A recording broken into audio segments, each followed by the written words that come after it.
नमस्कार साथियों, स्वागत है आप सभी का और मैं हूं आपके साथ सुनील। कैसे हो? I hope you are very well. बहुत बढ़िया होंगे और अपनी तैयारी को बिल्कुल बढ़िया कर रहे होंगे।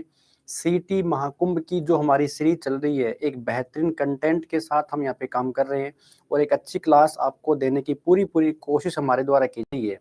तो ये जो क्लास है आपका सीटी जब तक नहीं होता तब तक चलती रहेगी, ये हमने आपसे वादा किया हुआ है। और अच्छे वाले या अच्छे लेवल के जो क्वेश्चन हैं वही हम डेली किस में कर रहे हैं, ठीक है। तो आज के जो हमारे क्वेश्चन रहेंगे ना, वो कुछ हरियाणा की नदियों के ऊपर क्वेश्चन है। तो आपने अगर हरियाणा की नदियों का चैप्टर नहीं पढ़ रखा है तो आप आज इसको डिस्कस कर लेंगे। पढ़ रखा है तो आपका रिवीजन हो जाएगा। और जितना हो सके इस क्लास को अपने दोस्तों को शेयर कीजिए। और जो भी साथी चैनल के ऊपर नया है, सब्सक्राइब करके बेल आइकन जरूर दबाएं ताकि नेक्स्ट वीडियो का नोटिफिकेशन आप तक जल्दी पहुंचे। और सीटी महाकुंभ के अलावा अगर आपने हरियाणा जीके की और अच्छे से तैयारी करनी है तो सीटी के नाम पर मैंने अभिमन्यु सीरीज जो प्लेलिस्ट बना रखी है उसमें डाल रखा है। बाकी जिलेवार सीरीज करवा रखी है, तो एक एक करके आप क्लासें वहां से देख सकते हो, ठीक है। तो आइए स्टूडेंट्स, आज की क्लास का हमारा जो फर्स्ट क्वेश्चन है ये आपकी स्क्रीन पर आपको दिख रहा होगा। पौराणिक कथाओं में किस नदी को अरुणा के नाम से जाना जाता था? अब जो प्राचीन जो नदियां हुआ करती थी ना, उनके अलग अलग नाम पहले हुआ करते थे। तो ये जो हरियाणा की कुछ नदियों के नाम भी हैं, केवल पूछ लेता है कि किस नदी का प्राचीन नाम क्या हुआ करता था। तो आइए अपन लगभग बहुत सारे नाम आज डिस्कस करने वाले हैं। Which river was known as Aruna, यानी इनमें से कौन सी नदी है जो अरुणा के नाम से जानी जाती थी, ये वाली बात यहाँ पे मुझसे आपसे पूछा गया है। तो मेरे हिसाब से अगर आपने अच्छी से तैयारी कर रखी है तो आप लोग बता ही दोगे कि इसका आंसर क्या रहने वाला है। देखो, घग्गर नदी जो है ना, इसके बारे में क्वेश्चन क्या आ सकता है।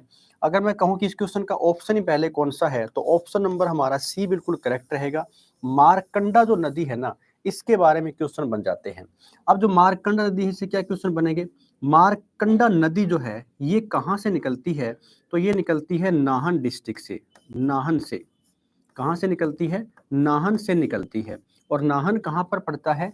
ये हिमाचल प्रदेश से के अंदर आता है ना, हिमाचल प्रदेश। हिमाचल प्रदेश यहाँ से क्या निकलती है? मारकंडा नदी निकलती है, जिसका प्राचीन नाम क्या है? अरुणा जो है ना, इसका प्राचीन नाम रहा था किसका? मारकंडा का, याद रखना।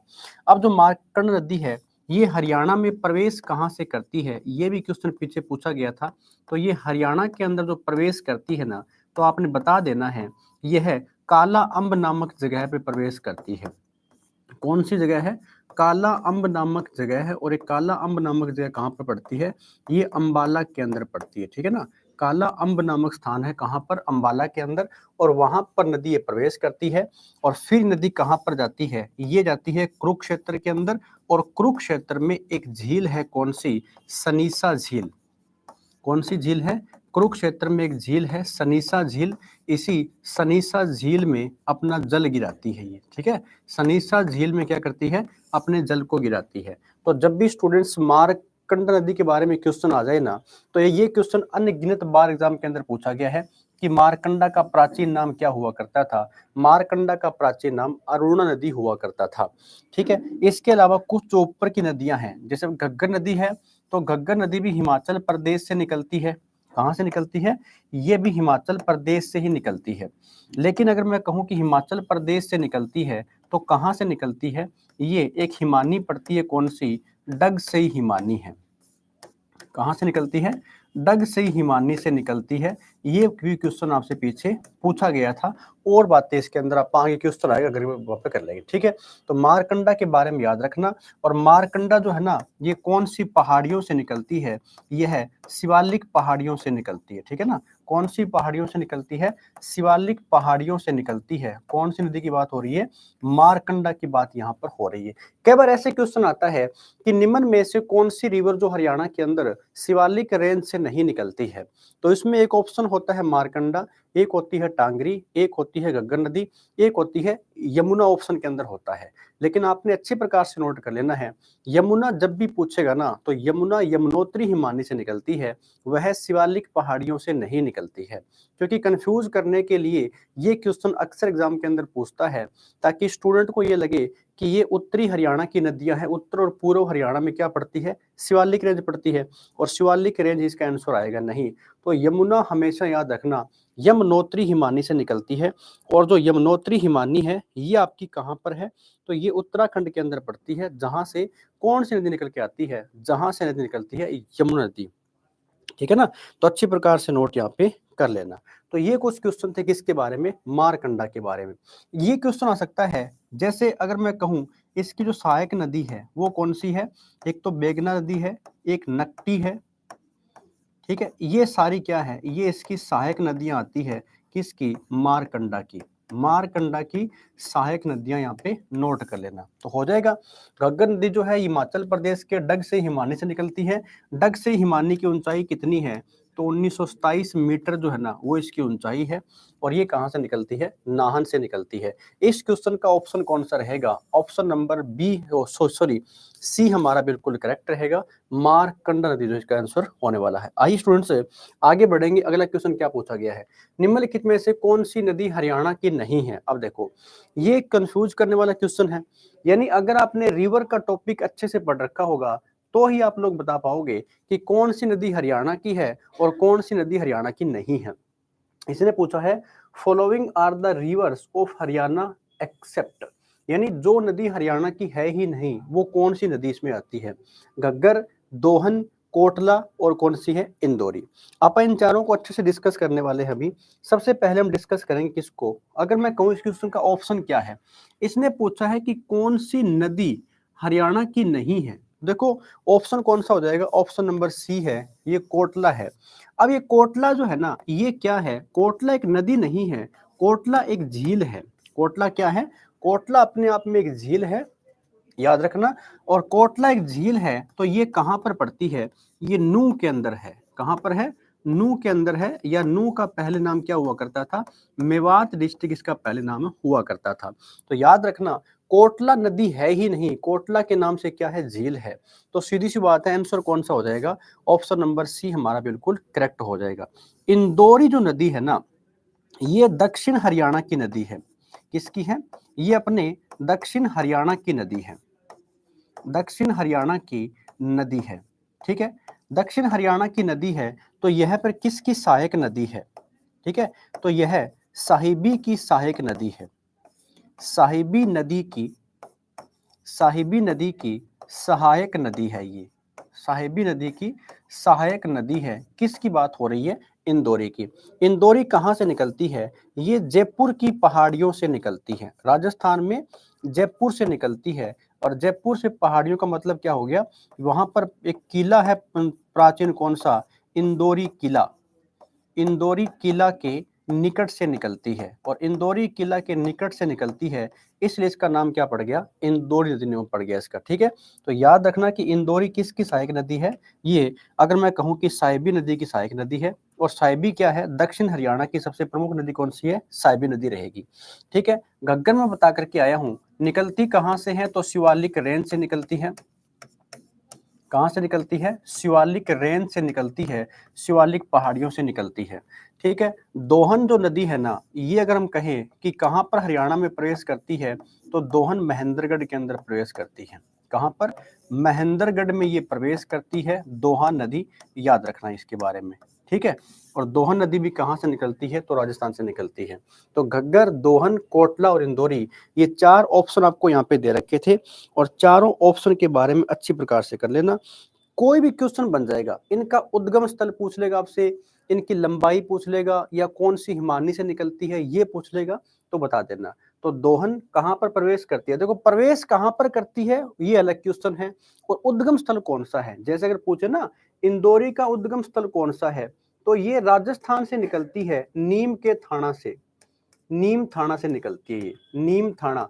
और नीम थाना कहां पर बात हो रही है, जयपुर की बात आएगी यहाँ पर, और जयपुर कहां पर है, राजस्थान के अंदर है। देखो मैंने ये कहा ना कि जयपुर की पहाड़ियों से निकलती है, वहां पर एक किला पड़ता है, कौन सा, इंदौरी किला, और इसी के कारण इसका नाम क्या पड़ गया, इंदौरी नदी इसका नाम यहाँ पे पड़ जाता है। ठीक है, तो घग्गर नदी जो है शिवालिक रेंज से निकलती है, और ये अपने आप में क्या है, हरियाणा की एक मौसमी नदी कहा जाता है इसको, किसको, घग्गर नदी को। हरियाणा की मौसमी नदी किसको बोलते हैं, घग्गर नदी को बोलते हैं। कौन सी हिमानी से निकलती है? डाग सई हिमानी से निकलती है। कौन सी हिमानी है? डाग सई हिमानी से निकलती है। और ये हरियाणा में कहाँ पर प्रवेश करती है? कालका के अंदर प्रवेश करती है। इस क्वेश्चन का ऑप्शन कौन सा हो जाएगा? ऑप्शन नंबर जो हमारा सी है बिल्कुल करेक्ट रहेगा। हो जाएगा। यहाँ पर ऐसे कुछ क्वेश्चन अपने याद कर लेने हैं। और हरियाणा में जो झीलें हैं ना, इनसे भी क्वेश्चन बनेगा। तो सारे क्वेश्चन आपका करने वाले हैं। आइए अगला क्वेश्चन क्या कहता है आपका देख लेते हैं। बहुत ही अच्छा क्वेश्चन है स्टूडेंट से पूछा क्या है? प्रसिद्ध बीबीपुर। अब देखो, प्रसिद्ध बीबीपुर और नजफगढ़ झीलें हरियाणा के किस प्राकृतिक क्षेत्र में स्थित है? यानी ये चीजें तभी कवर कर पाओगे या तभी बता पाओगे जब हरियाणा की ज्योग्राफी को आपने अच्छे से पढ़ रखा होगा। और हरियाणा की ज्योग्राफी की बात करें तो हरियाणा के जितने मैदान पड़ते हैं, या अगर आपने पढ़ा होगा कि डॉक्टर जो जसवीर हुए थे, उन्होंने हरियाणा को एक पुस्तक लिखी थी, N agriculture geography of Haryana. यानी उन्होंने उस पुस्तक के हिसाब से हरियाणा को कितने पार्ट में डिवाइड किया था? हरियाणा को 8 भागों के अंदर बांटा था। तो ये 8 भाग कौन से हैं और हरियाणा के कितने कितने क्षेत्र पर पड़ते हैं, ये आप सभी को पता होना चाहिए। तो प्रसिद्ध बीबीपुर नजफगढ़ झीलें हरियाणा के किस प्राकृतिक क्षेत्र में स्थित है? सबसे पहले आपको ये पता हो ये नजफगढ़ और बीबीपुर झीलें हैं कहां पर। तो नजफगढ़ झीलें की अगर हम बात करें तो स्पेशल अगर मैं कहूं कि जो हरियाणा का पूर्वी क्षेत्र है, हरियाणा का जो पूर्वी क्षेत्र पड़ता है ना, हरियाणा का जो पूर्वी क्षेत्र है, पूर्वी क्षेत्र कौन सा जाता है? जैसे मान लीजिए ये हरियाणा का पूर्वी क्षेत्र है, ये यहाँ पर क्या है? दिल्ली है। ये क्या है? ये तो होगी दिल्ली। और यहाँ पर सोनीपत है। यहाँ पर आपका कौन सा पड़ता है? तो झज्जर डिस्ट्रिक्ट पड़ता है। यहाँ पर आपका गुरुग्राम है और यहाँ पर फरीदाबाद है। तो नजफगढ़ झीलें आपने पढ़ रखा होगा ना कि दिल्ली के अंदर एक बैराज बना हुआ है। कौन सा बैराज बना हुआ है? ओखला नामक बैराज बना हुआ है ना, ओखला बैराज। और ये ओखला बैराज जो है ये कौन सी नदी के ऊपर बना हुआ है? यमुना के ऊपर बना हुआ है। और यमुना नदी के ऊपर बना हुआ है तो यहीं से एक नहर निकलती है, कौन सी? जिसको आप बोलते हैं गुरुग्राम नहर। कौन सी नहर है? गुरुग्राम नहर कहा जाता है। और ये गुरुग्राम नहर जो निकलती है वो यहीं से आती है। लेकिन जो साहिबी नदी है, जो इंदौरी नदी है ना, ये हरियाणा के अंदर कहाँ से प्रवेश करती है? तो दक्षिण हरियाणा से प्रवेश करती है। रेवाड़ी में मसानी बैराज है, किसके ऊपर? साहिबी नदी के ऊपर। फिर यहाँ से होती है गुरुग्राम में नजफगढ़ झील में अपना जल गिराती है। तो मतलब ये वाला जो एरिया है ना, वो एरिया क्या कौन सा क्षेत्र पड़ता है? तो समतल क्षेत्र है क्या या रेगिस्तान क्षेत्र है क्या? तो रेगिस्तानी क्षेत्र तो नहीं हो सकता, ये वाला ऑप्शन तो नहीं आएगा। शिवालिक पहाड़ियां नहीं हो सकती क्योंकि ये हरियाणा के उत्तर और पूर्व के अंदर पड़ती है, ऊपर 3 डिस्ट्रिक्ट के अंदर। अरावली पहाड़ियां नहीं हो सकती। समतल क्षेत्र कह सकते हैं आप इसको, नहीं प्लेन रीजन कहेंगे, जो मैदानी क्षेत्र है। ठीक है, या तो लिखा आएगा समतल क्षेत्र या फिर लिखा आएगा मैदानी क्षेत्र, या क्या लिखा आएगा? या फिर मैदानी क्षेत्र भी लिखा आ सकता है। तो ये भी हमारा ऑप्शन रहेगा। अगर मैं इस क्वेश्चन के हिसाब से चलूं ना तो इस क्वेश्चन का ऑप्शन रहेगा मैदानी क्षेत्र आएगा। क्या ऑप्शन आएगा? मैदानी क्षेत्र रहेगा। लेकिन मैदानी क्षेत्र दे नहीं रखा तो आप ये भी कह सकते हैं कि ये वाला ऑप्शन हो सकता है। समतल का मतलब मैदानी हो गया, रेगिस्तान नहीं हो सकता, ये भी नहीं है और ये भी नहीं आएगा। तो ऑप्शन नंबर कौन सा हो जाएगा हमारा? ऑप्शन नंबर ए करेक्ट है। बीबीपुर और नजफगढ़ झीलों की जब बात आती है तो आपने अच्छी प्रकार से बता देना है मैदानी क्षेत्र में आएगा। मैं फिर से आपको कह रहा हूं, आपने हरियाणा की ज्योग्राफी को अच्छे से पढ़ लेना है। हरियाणा की ज्योग्राफी जो है,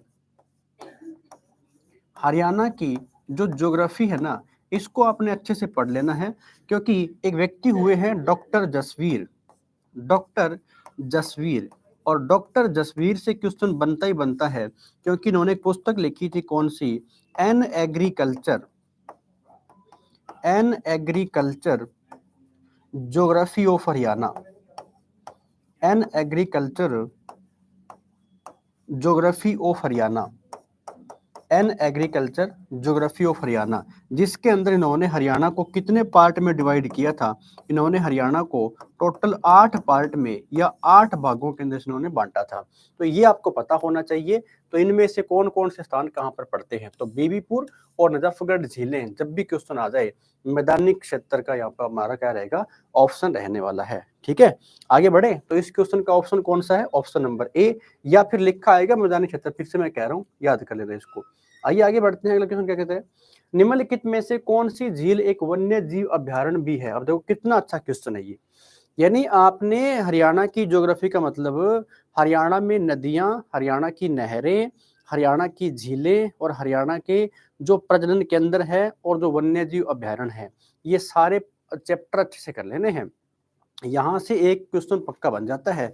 या तो आपको नदियों के नाम पूछ लेगा या नदियों की लंबाई पूछ लेगा आपसे, या फिर आपसे पूछ लेगा किसी वन्य जीव अभयारण्य के बारे में, ठीक है। अब ये एक अच्छा क्वेश्चन है, कौन सी झील यानी एक लेक है हरियाणा में जो वन्य जीव अभ्यारण्य भी है। अब देखो ये यानी वाइल्ड लाइफ सेंचुरी भी है, ये बात ये कर रहा है। वन्य जीव अभ्यारण्य का मतलब क्या होता है, वाइल्ड लाइफ सेंचुरी। तो which of the following lakes, यानी जो झील तो है ही है लेकिन साथ में क्या है, वो एक वाइल्ड लाइफ सेंचुरी भी है। क्या है, वाइल्ड लाइफ सेंचुरी, वन्य जीव अभ्यारण्य भी है। लेकिन जो बड़खल झील है ना, ये तो कहां पर है, ये फरीदाबाद के अंदर है। बड़खल झील तो कहां पर पड़ती है, ये फरीदाबाद के अंदर पड़ती है। फरीदाबाद में पड़ती है तो इसका निर्माण कब हुआ था, तो आपको पता ही होगा कि 1947 में इसका निर्माण किया गया था। किस उद्देश्य से किया गया था, तो सिंचाई के क्षेत्र से किया गया था। यानी उद्देश्य क्या था, मोटिव क्या था, सिंचाई के उद्देश्य से इसका निर्माण यहाँ पे करवाया गया था। किसका, बड़खल झील का। ये पॉइंट आपने नोट कर लेना है, ठीक है। दमदमा झील जो है ना, ये हरियाणा के अंदर कहाँ पर पड़ती है, तो दमदमा झील पड़ती है गुरुग्राम के अंदर। कहाँ पर है, ये है गुरुग्राम के अंदर। और गुरुग्राम के अंदर है तो क्वेश्चन ये भी आता है कि हरियाणा की सबसे बड़ी झील कौन सी है। हरियाणा की सबसे बड़ी झील कौन सी है, तो आपने बता देना है कि हरियाणा की सबसे बड़ी झील दमदमा झील रहती है, ठीक है, गुरुग्राम के अंदर स्थित रहेगी। इस क्वेश्चन का ऑप्शन कौन सा है, ऑप्शन नंबर सी हमारा बिल्कुल करेक्ट है। भिंडावास झील जो है ना, ये क्वेश्चन बनेगा। अब ये ऐसा क्वेश्चन क्या है, तो देखो भिंडावास झील है कहां पर, ये है झज्जर डिस्ट्रिक्ट के अंदर। कहां पर है, ये झज्जर डिस्ट्रिक्ट के अंदर पड़ता है। और झज्जर डिस्ट्रिक्ट के अंदर है तो अगर मैं कहूं कि भिंडावास क्या है, ये एक वन्य जीव अभ्यारण्य है। वहां पर क्या है, ये एक वाइल्ड लाइफ सेंचुरी है, ये एक वन्य जीव अभ्यारण्य है, ठीक है। ये वन्य जीव अभ्यारण्य है। तो यहाँ पर अगर मैं कहूं ये अपने आप में क्या है, एक झील भी है। क्वेश्चन आता है कौन सा वन्य जीव अभ्यारण्य अपनी सुंदर झील के लिए प्रसिद्ध है, अपनी सुंदर झील के लिए प्रसिद्ध है, सुंदर झील के लिए प्रसिद्ध है, ऐसे क्वेश्चन आ जाता है। तो सुंदर झील के लिए जो प्रसिद्ध है ना, वो वन्य जीव अभ्यारण्य कौन सा है, वो भिंडावास वन्य जीव अभ्यारण्य ही रहेगा। भिंडावास वन्य जीव अभ्यारण्य जो है ना, ये कितने एकड़ के अंदर फैला हुआ है, तो यह 1074 एकड़ के अंदर फैला हुआ है, ठीक है ना। 1074 एकड़ में फैला हुआ है। यह पर कितनी, तो कम से कम 250 प्रकार के जो पक्षी है, 250 प्रकार के जो पक्षी है ना, उनकी प्रजाति कहाँ पर पाई जाती है, इसी वन्य जीव अभ्यारण्य के अंदर पाई जाती है। तो मैंने कहा कि झज्जर में हो, चाहे पानीपत के अंदर हो, चाहे गुरुग्राम के अंदर हो, चाहे वो वाइल्ड लाइफ सेंचुरी पूछे, चाहे ब्रीडिंग सेंटर पूछे, आपने सारे अच्छे से नोट कर लेने हैं, ठीक है। इसी झज्जर के अंदर एक और पड़ता है, एक और कौन सा है, तो वो है खापड़वास वन्य जीव अभ्यारण्य। कौन सा है, खापड़वास वन्य जीव अभ्यारण्य, खापड़वास वन्य जीव अभ्यारण्य, ठीक है। आपने कमेंट करके बताने हैं मेरे को क्या, कि बताइए हरियाणा में कुल वन्य जीव अभ्यारण्य कितने हैं, कुल वन्य जीव अभ्यारण्य कितने हैं, वन्य जीव अभ्यारण्य कितने हैं, ये आपने कमेंट करके बताना है हरियाणा के अंदर। और आपने बताना है कि हरियाणा में राष्ट्रीय पार्क कितने हैं, हरियाणा में राष्ट्रीय पार्क या राष्ट्रीय उद्यान कितने हैं, ये दो बातें आपने कमेंट में छाप देनी है। हम आपके कमेंट का वेट करेंगे और आपके कमेंट में अगर किसी प्रकार के डाउट लगे आपको भी, हमें इस क्वेश्चन में डाउट है, तो आप कमेंट छोड़ दिया करो, आपका रिप्लाई आपको वहां पर मिल जाता है, ठीक है। तो याद रखना इस क्वेश्चन का ऑप्शन कौन सा रहेगा। अच्छा, ये कर्ण झील कहाँ पर है, तो ये तो करनाल के अंदर रहेगी, ठीक है ना, करनाल के अंदर। और ये किस संबंधित है, तो जो महाभारत के युद्ध में जो राजा कर्ण हुए थे ना, राजा कर्ण, तो कर्ण के नाम पर इसका नाम क्या पड़ गया, कर्ण झील पड़ गया था, ठीक है। कर्ण क्या थे? कर्ण अपने आप में दानवीर हुआ करते थे। तो ये भी याद रखना कि महाभारत के युद्ध में दानवीर के नाम से कौन प्रसिद्ध था? वो थे महाभारत के कर्ण। ठीक है, तो भिंडावास जो है वो इसका ऑप्शन रह जाएगा। ऑप्शन नंबर सी हमारा बिल्कुल क्या रहेगा? करेक्ट रहेगा। भिंडावास कहाँ पर है? झज्जर के अंदर है। और झज्जर के अंदर एक वन्य जीव अभयारण्य और भी है, कौन सा है? वो आपका रहता है खापड़वास वन्य जीव अभयारण्य। हो जाएगा, आगे बढ़े। आइए फिर अगला क्वेश्चन क्या कहता है आपका देख लेते हैं। हरियाणा राज्य में लगभग 50 किलोमीटर तक बहने वाली गैर 12 मासी नदी कौन सी है? कितना अच्छा क्वेश्चन है। Which non perennial river flows about 50 kilometre in the state of Haryana. यानी गैर 12 मासी नदी की जब बात आती है ना, 12 मासी का मतलब होता है कि जो 12 मासी ही बहती हो, और गैर 12 मासी मतलब जो 12 मासी ना बहती हो। तो नदी कौन सी है? हरियाणा राज्य में लगभग 50 किलोमीटर तक बहती है। तो ये क्वेश्चन जो है ना, इसको आप अच्छे से करते हैं। ऑप्शन कौन सा रहेगा इसका? ऑप्शन नंबर डी हमारा करेक्ट है। इंदौरी जो नदी है ना, ये बिल्कुल करेक्ट रहने वाला है। अभी मैंने आपको बताया ये निकलती कहां से है, इसका जो उद्गम है, इंदौरी का जो उद्गम स्थान है ना, ये कहां पर है? तो इंदौरी का उद्गम स्थान है जयपुर। जयपुर, जयपुर पहाड़ियों से निकलती है, ठीक है ना। इंदौरी का उद्गम कौन सा है? जयपुर पहाड़ियों से निकलती है। और जयपुर पहाड़ियों से निकलने के बाद फिर ये हरियाणा में प्रवेश करती है ये, ठीक है। फिर ये हरियाणा के अंदर प्रवेश करती है, और हरियाणा में जब प्रवेश करती है तो ये हरियाणा में टोटल कितने किलोमीटर? ये हरियाणा में सिर्फ और सिर्फ 50 किलोमीटर तक की बहती है। मैंने बताया भी होगा आपको, इंदौरी किसकी सहायक नदी है? ये साहिबी की सहायक नदी है। किसकी है? साहिबी की सहायक नदी है। कौन सी? इंदौरी। अगर ये साहिबी की सहायक नदी है तो साहिबी नदी क्या है? ये दक्षिण हरियाणा की सबसे प्रमुख नदी होती है। कौन सी? साहिबी नदी। अच्छे से आपने नोट यहाँ पे कर लेना है, ठीक है। फिर है दोहन नदी, बता चुका हूं मैं कहां पर प्रवेश करती है, तो हरियाणा के महेंद्रगढ़ के अंदर प्रवेश करती है दोहन नदी, ठीक है। इसका उद्गम स्थान पूछे तो कौन सा हो जाएगा? नीम का थाना। नीम का थाना ये क्या है? ये दोहन नदी का क्या रहेगा? उद्गम स्थान रहेगा। कहां पर है? ये भी जयपुर से ही निकलती है। और प्रवेश कहां पर करती है? ये महेंद्रगढ़ के अंदर प्रवेश करती है। अब आप पीछे क्वेश्चन कर करके आए हैं कि महेंद्रगढ़ में ये प्रवेश करती है। तो ये चौतांग नदी होगी, राक्षी नदी होगी। तो हरियाणा में लगभग 50 किलोमीटर तक बहने वाली गैर 12 मासी नदी कौन सी है? तो आपने बताना है इंदौरी नदी आएगा। और इंदौरी जो है ना, ये दक्षिण हरियाणा में क्या पड़ती है? ये नदी पड़ती है। तो अच्छे से यहाँ पर याद कर लेना, ठीक है। हाँ, हो जाएगा। यहाँ पर चौतांग नदी हो या राक्षी नदी हो, इसको राक्का नदी के नाम से भी जानते हैं। राक्षी नदी को राक्का नदी के नाम से भी जानते हैं भाई, इसको राक्का नदी भी कहते हैं, ठीक है। ये कहाँ से निकलती है? तो ये शिवालिक पहाड़ियों से निकलती है। कौन सी नदी है? चौतांग नदी है। शिवालिक रेंज से निकलती है। शिवालिक रेंज का मतलब हरियाणा के उत्तर पूर्व के अंदर पड़ती है। तो ये दक्षिण हरियाणा की नदी है। और याद रखना यहाँ पर दक्षिण हरियाणा की सबसे प्रमुख नदी कौन सी है? साहिबी। और साहिबी की सहायक कौन सी है? इंदौरी। तो जब भी ऐसे क्वेश्चन आ जाए ना कि 50 किलोमीटर तक बहने वाली गैर 12 मासी नदी कौन सी है, आपने बता देना है। वो अपनी रहेगी कौन सी? इंदौरी। आइए आगे बढ़ेंगे और अगला क्वेश्चन क्या कहता है आप देख लेते हैं। आगे इसने आपसे पूछा है कि घग्गर नदी हरियाणा के निम्नलिखित में से कौन से डिस्ट्रिक्ट से नहीं गुजरती है? ये वाला क्वेश्चन पूछा गया है। आइए फिर अपन घग्गर नदी को फुल डिटेल में लेके चलते हैं कि कौन सी नदी जो है वो कहां से निकलती है और क्या क्या क्वेश्चन बन जाते हैं। सबसे पहला क्वेश्चन आपका इसका जो ऑप्शन रहेगा ना, ऑप्शन नंबर बी हमारा करेक्ट है। यह भिवानी के अंदर प्रवेश नहीं करती है। बाकी ये कैथल के अंदर, ये फतेहाबाद के अंदर और सिरसा के अंदर। तो आइए फिर जो घग्गर नदी है ना, इसके बारे में अच्छे से कर लेते हैं। कौन सी नदी है? घग्गर नदी। तो घग्गर नदी से कैसे कैसे क्वेश्चन बन जाते हैं, आइए अपन डिस्कस करेंगे। एक तो पूछता है इसका उद्गम स्थल कौन सा है?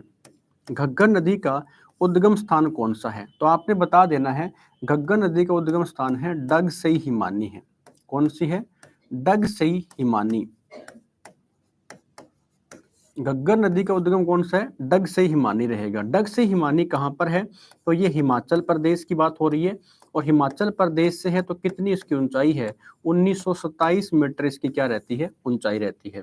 घग्गर नदी जो है हरियाणा में कहाँ पर प्रवेश करती है? हरियाणा में कालका में प्रवेश करती है, ठीक है ना, कालका में ये प्रवेश करती है। अब कालका में प्रवेश करती है, कालका कहाँ पर है? तो पंचकुला के अंदर है।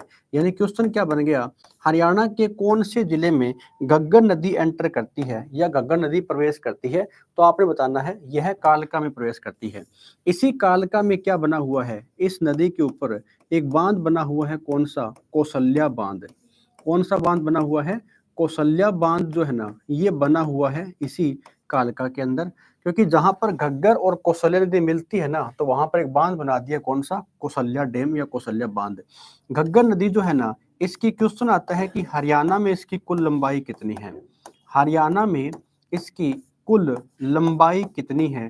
तो आपने बता देना है 291 किलोमीटर जो है ना, वो इस नदी की क्या है? लंबाई है।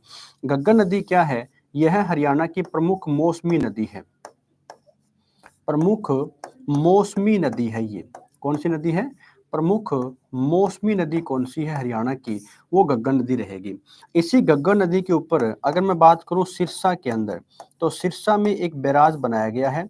उस बैराज का नाम क्या है? ओटू बैराज। ओटू बैराज। और ये ओटू बैराज जो है, ये कहाँ पर बना हुआ है? सिरसा के अंदर, ओटू के अंदर।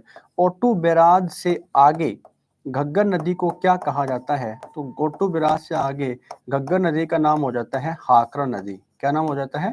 हाकरा नदी जो है ना, वो इसका नाम हो जाता है। ठीक है। अब ये जो ओटू बैराज है, इसका निर्माण आपसे पूछ लेता है कि कब इसका निर्माण हुआ था। तो ओटू बैराज का निर्माण हुआ था 1896 के अंदर। कब करवाया गया था? 1896 के अंदर इसका निर्माण होता है। घग्गर नदी के ऊपर बना हुआ है। इसी ओटू बैराज को क्या बोलते हैं? वीयराज बांध भी कहा जाता है। क्या बोलते हैं इसको? वीयराज बांध भी कहा जाता है। इसी घग्गर नदी के कारण सिरसा में क्या बनता है? अनकाई दलदल बनता है। क्या बनता है? अनकाई दलदल जो है ना, ये सिरसा के अंदर कौन सी नदी बनाती है? ये घग्गर नदी तो बनाती है। ठीक है। तो घग्गर नदी जो है पंचकुला के कालका से प्रवेश करेगी, फिर ये कुरुक्षेत्र, अंबाला और कैथल, कैथल के बाद ये सीधी फतेहाबाद, फतेहाबाद से फिर एंटर करती है सिरसा के अंदर, और सिरसा से आगे अगर हम बात करें तो ये जाती है राजस्थान के अंदर। ठीक है। राजस्थान में जाएगी तो वहां पर कौन सा स्थान पड़ता है? राजस्थान में एक पड़ता है स्थान, कौन सा? हनुमानगढ़। और हनुमानगढ़ में जाकर के ना, ये क्या हो जाती है? ये विलुप्त हो जाती है, ये आगे जाकर के समाप्त हो जाती है। ठीक है। इसी घग्गर नदी के अंदर छोटे छोटे जो नाले आकर के मिलते हैं, घग्गर नदी में मिलने वाले छोटे छोटे जो नाले हैं, उन नालों को क्या कहा जाता है? तो नालों को स्थानीय भाषा में चो कहा जाता है। क्या बोलते हैं इनको?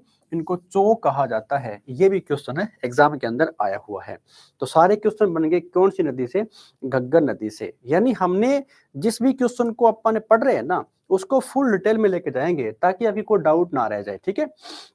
घग्गर नदी की कुल लंबाई आपसे पूछ सकता है। हरियाणा के अंदर प्रवेश कहाँ से करती है? कालका से प्रवेश करती है। कौशल्या बांध कहाँ पर बना हुआ है? तो कालका में है। कौन सी नदी के ऊपर है? घग्गर नदी के ऊपर है। हरियाणा की प्रमुख मौसमी नदी कौन सी है? ओटू बैराज कहाँ पर बना हुआ है? सिरसा के अंदर। ओटू बैराज से आगे इसको क्या बोलते हैं? हाकरा बोलते हैं। निर्माण कब हुआ था? 1896 के अंदर, सिरसा के अंदर। जो आप पढ़ करके आए थे ना कि डॉक्टर जसबीर ने हरियाणा को 8 पार्ट में डिवाइड किया था, और 8 पार्ट का मतलब N agriculture geography of Haryana की जब बात हो रही थी, तो मैंने आपको बताया था कि उसमें से एक आता है अनकाई दलदल।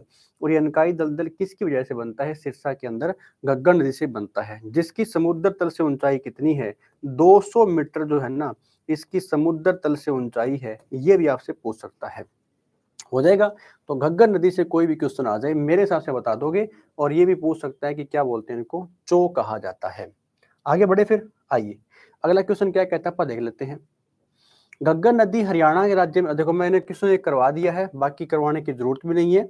पूछा क्या है कि घग्गर नदी जो है ना, ये हरियाणा राज्य के किस जिले में प्रवेश करती है? तो जिला पूछे तो आपने बताना है कौन सा? पंचकुला रहेगा। और स्थान पूछे तो कौन सा रहेगा? कालका रहेगा। स्थान पूछे तो कौन सा रहेगा? कालका रहेगा। जिला पूछे तो कौन सा हो जाएगा? पंचकुला हो जाएगा। कौन सी नदी है? घग्गर नदी है। इसी पंचकुला में एक पहाड़ी पड़ती है, कौन सी? मोरनी पहाड़ी पड़ती है। इसी पंचकुला में क्या पड़ती है? मोरनी पहाड़ी पड़ती है।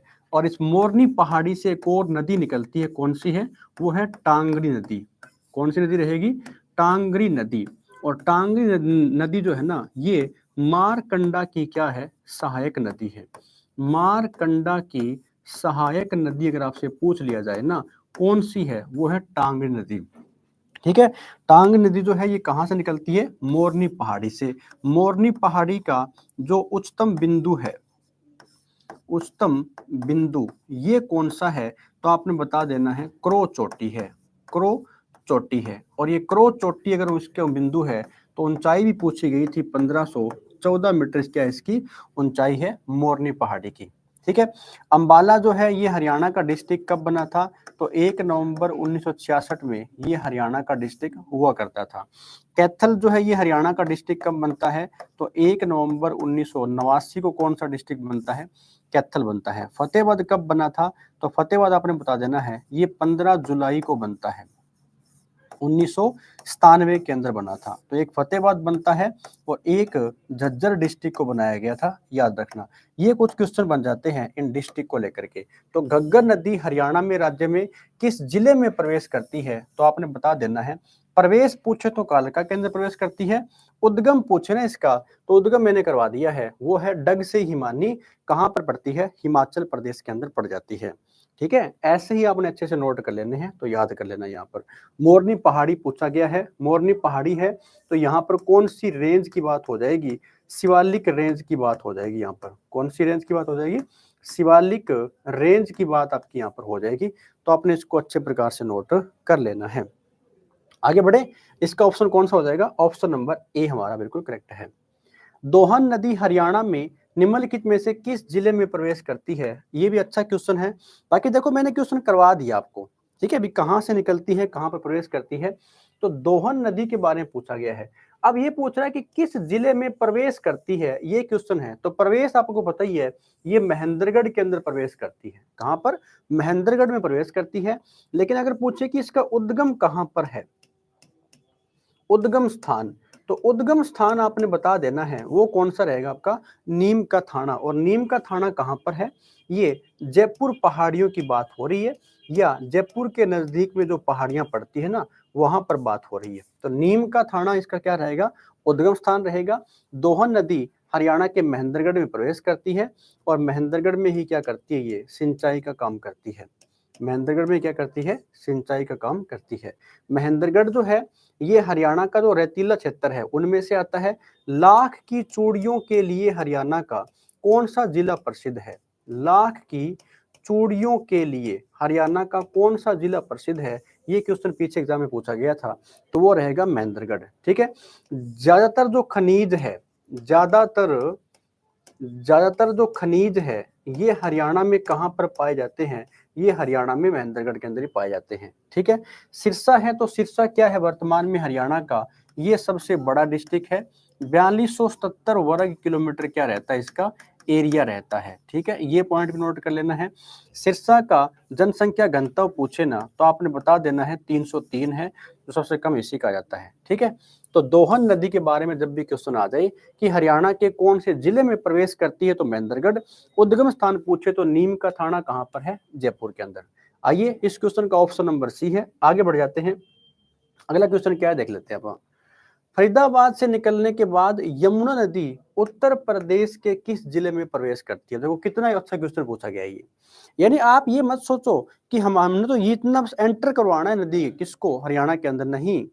अब जो यमुना है ये कहाँ कहाँ पर बहती है और निकलती है हरियाणा के अंदर से, और हरियाणा के कितने डिस्ट्रिक्ट को इसकी सीमा टच करती है, फिर ये कहाँ पर जाती है? यूपी के अंदर। लेकिन अब ने एक ही बार इसने पूछ लिया यूपी में कहाँ पर प्रवेश करती है ये।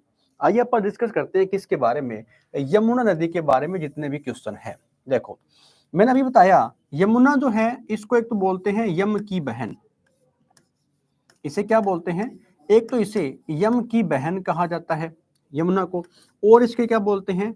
तो यमुना जो है ना इसका जो उद्गम स्थान है, यमुना का उद्गम स्थान आपसे पूछेगा तो आपने बताना है यमुनोत्री हिमानी है।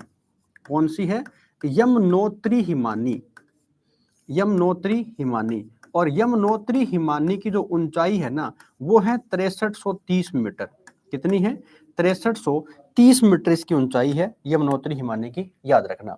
नेक्स्ट पॉइंट आपसे क्या पूछ लेगा, यमुना की जो कुल लंबाई है वो कितनी है?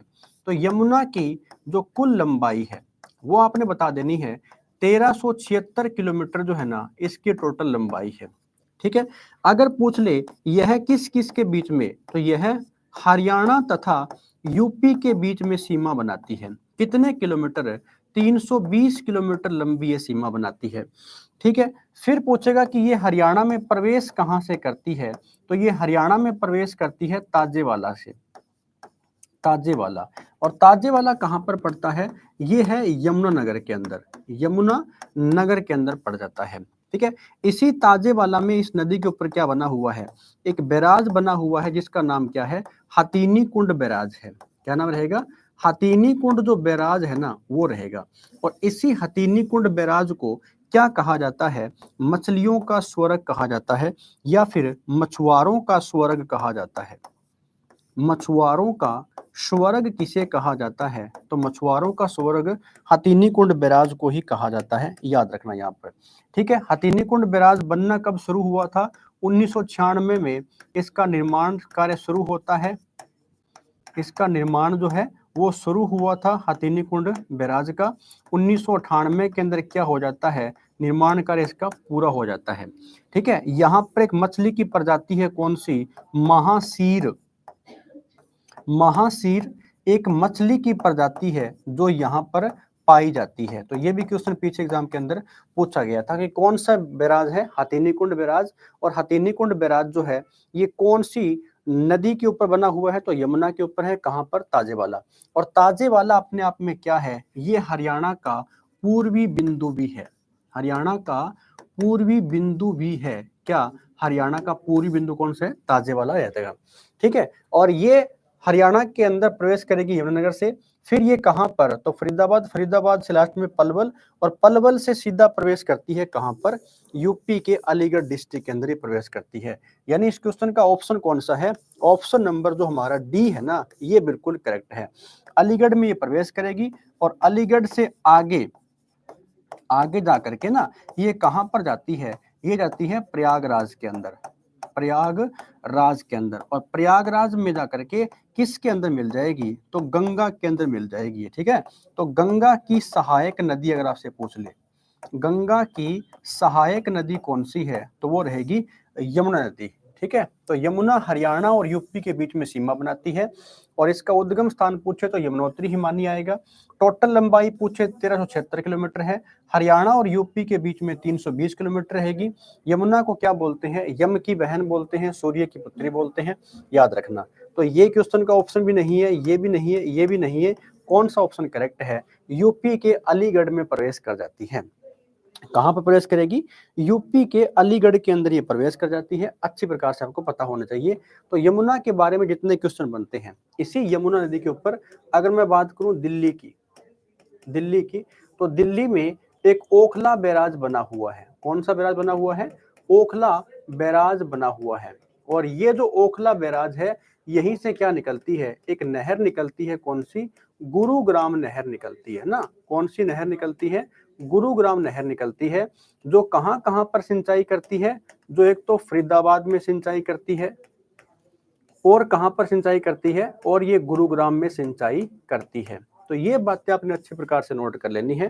कौन सी नदी के बारे में कोई भी क्वेश्चन आ जाए ना, आप मुझे पता है कि लपेट दोगे उस क्वेश्चन को। ठीक है, तो अगर स्टूडेंट्स आपको क्लास बिल्कुल बढ़िया लग रही है, आपको लग रहा है कि बिल्कुल बढ़िया कंटेंट करवाया जा रहा है, किसी प्रकार की कोई बकवासबाजी नहीं है, कोई प्रकार का टाइम पास नहीं है, सिर्फ ध्यान किसके ऊपर है? कंटेंट के ऊपर और क्वेश्चन के ऊपर।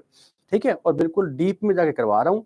तो क्लास अच्छी लगे तो अपने दोस्तों को क्लास को शेयर कर दो, ताकि ज्यादा बच्चे क्लास के अंदर जुड़े और उनको भी एक अच्छा कंटेंट मिले यहाँ पर। ठीक है, बाकी मैं ये नहीं कहता कि देखो किसी ने करवाया नहीं, करवा रहे हैं, लेकिन शायद ही कुछ मतलब ऐसे तत्व होते हैं ना कि कुछ भी ये हो कि एक टाइम पास करवा दिया। नहीं, बिल्कुल बढ़िया से मैं करवा रहा हूँ यहाँ पर। तो याद रखना कि यमुना नदी हो जाएगी। ठीक है, उत्तर प्रदेश के कौन जिले में प्रवेश करती है? अलीगढ़ के अंदर ये प्रवेश कर जाती है, याद रखना। ठीक है, और अलीगढ़ से आगे कहां पर? प्रयागराज, और प्रयागराज का पहले क्या नाम हुआ करता था? इलाहाबाद। तो याद रख, गंगा क्या है? सहायक नदी हो जाएगी। आइए आगे बढ़ जाते हैं।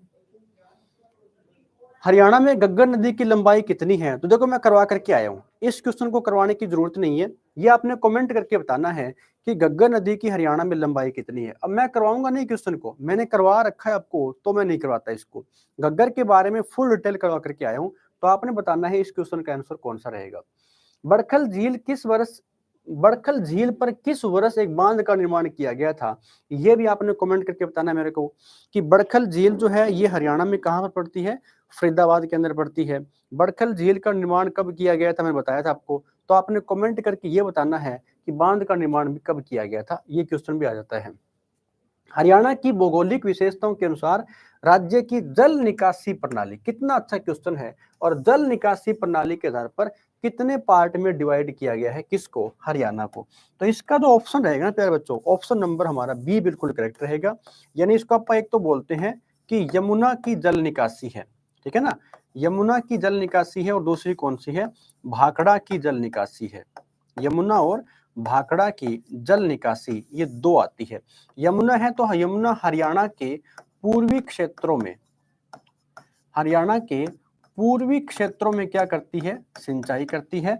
और भाखड़ा है तो भाखड़ा हरियाणा के जो पश्चिमी क्षेत्र है, पश्चिमी क्षेत्रों में क्या करती है? सिंचाई करती है।